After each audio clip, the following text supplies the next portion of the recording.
প্রবাসীদের অনেকগুলো আনন্দময় মুহূর্তের মধ্যে একটি হলো বাড়ি ফেরা। আজকে এমনই এক ঘটনার সাক্ষী হলাম। আমার ফ্রেন্ড সে আজকে প্রবাস থেকে বাংলাদেশে গেল। আমরা তার জন্য শুভকামনা জানাই এবং সবাই তার জন্য দোয়া করবেন।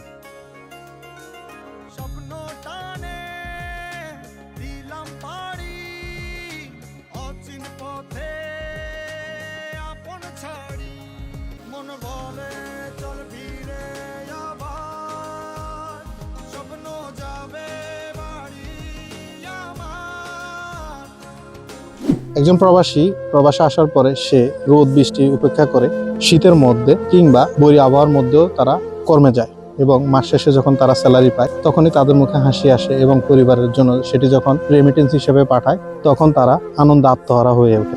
এই নতুন বছরে আমি সকল প্রবাসীদেরকে শুভেচ্ছা জানাবো এবং আপনাদেরকে অনুরোধ করব, আপনারা পরিবারের সদস্য হিসেবে আপনাদের যারা প্রবাসে রয়েছে তাদেরকে সময় দিন, তাদের কর্মব্যস্ততাকে প্রাধান্য দিন, তাদেরকে আপনারা মানসিক সাপোর্ট দিন, তাহলে তারা অনেক বেশি খুশি থাকবে। তারা এটাই প্রত্যাশা করে।